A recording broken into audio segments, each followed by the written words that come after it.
What's up, guys? We're going to jump straight into today's video with the new addition to the family. It is a 1989 Toyota Cressida MX-83 chassis. Now, a lot of people ask this question, Hayden, why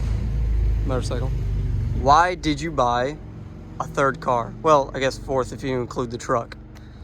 Now, you see, I've had an itch. And that's an itch to go drifting, like really bad. Like I've been wanting a drift car for a long time, but like could not bring myself to drift one of the Supras. So why not buy another car? But why this car? Why this car in specific? I've always liked Cressidas. It's a four-door Supra. In a sense. Well, if you want to compare it to like Mark III, they came with 7Ms over in the States, and then over in Japan, they did have a model that came with a 1JZ. That brings us to our next question. Will it be receiving that motor? Yes, it indeed will. It'll be receiving a 1JZ VVTi with an R154 transmission. This car was already set up for a JZ swap with an R154, so why not just make it easy on myself and do that? So there's a lot of work that needs to go on and involved in this car, but it has a lot of cool stuff. BC coilovers. It's got angle stuff that I think is made by Excessive, which is sick. Lower control arm, sway bar link, things like that. It's got a tube front. This is already cut out, so we don't have to do that. And probably one of the most important parts, it's got a roll cage. So I don't have to get one built if I ever end up becoming good enough to go to A class, which we'll see how that goes. That's a whole different journey, but sick. This alone is probably worth as much as I got the car for. So that tells you something. It's got a quick release. Who could be, disappointed it's got a quick release? It's probably gonna get swapped out though, because it's like, it don't really work that great.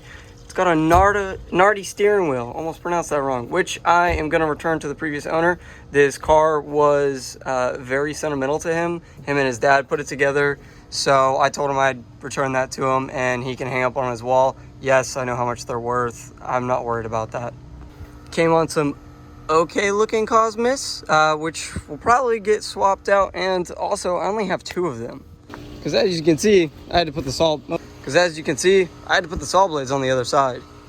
It came with an old school Serial 9 kit that's like not really in bad condition. She just needs some paint. The rest of the side skirts right here already painted purple, which probably gonna end up painting the rest of the car purple.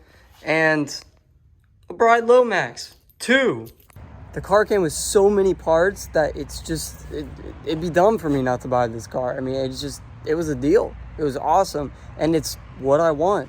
I've always wanted a four-door Toyota, and it came down to looking at IS300s, LS400s, and Cressidas. But it's an 80s, so that tells you everything. I love 80s cars. This one is an 89. My Supras are 87s. I'm stoked. But it can't all be good, right? There's got to be some bad with it. This whole wheel assembly shakes, assuming that maybe it's got a blown axle. It's got some surface rust places where I can't even put this on, so it needs some cleaning.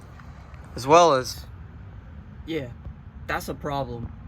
But nothing we can't fix. Replace that, clean up the rust. That's not great, but we can fix that too. Another cool thing is there's a bunch of AN fittings and, lines already run. So that's pretty cool. Problem is, they've been sitting a while, so they don't look in the best of shape. So we're going to replace them. But what's nice about this is we have like a length kind of guide for us. We can, run new line at the same length and be pretty sorted, because there was a 1JZ in this towards the end of its, I guess life, you could say. Also, some more of those parts we were talking about, but that's pretty cool. This dude made this himself. It actually holds fuel as kind of like a little reserve almost, but so that it was constantly giving fuel to the fuel pump and like in drift and things like that, so that it wouldn't lack fuel in a sense. But it's also got a cutout here for fuel cell, which is pretty sweet. So we'll be putting a fuel cell in that. That'll get rid of, you know, stock tank stuff, lighter, and then we'll of course have to run a shield here to, you know, abide by regulations. When you run a fuel cell in the trunk, you have to have shields so that all of this is blocked off in case of spillage and fires and whatnot. So what does that mean for these two? Absolutely nothing. These cars are still main priority. That's just an extra project because I wanted a drift car. This still number one priority because this needs to go to the track. I need to drive this car. I need to get my feet wet. There's a lot of important people involved in this car and a lot of people that want to see it at the track. So that is still number one priority. Number two priority, I need the AC fixed and I need to install some battle version stuff in the rear end of that car. If you watched the last video, you know that this was on its way to the dyno, but we ran into some issues. Went to try and go to the dyno again, but Texas 2K popped up. No big deal. I'm pretty patient, and I was able to do a few things. For one, start putting the interior back in the car because all that was missing. For now, I'm going to leave that open like that just because our Motec is over there, just in case we need to access it for whatever reason. Put a lot of the stuff back here intact. The carpet kit all put back down. Give you guys a quick startup because I absolutely love the sound of this car. And why not?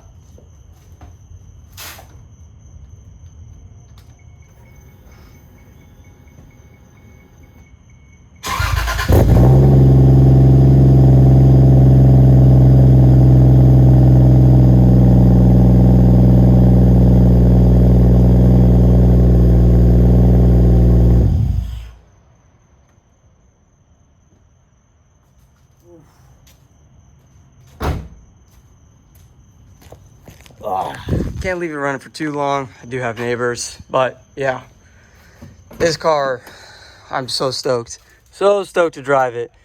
This renowned steering wheel came out sick. Got our bump box and our trans brake button. I am absolutely stoked. For the people that have asked about build breakdowns on both cars, the 2JZ car and the 1JZ car, I have not forgotten about you. That is in the works. I just have to compile a list and then, of course, shoot a video in regards to that list. Almost forgot. If you made it through the whole video, thanks. That doesn't make sense.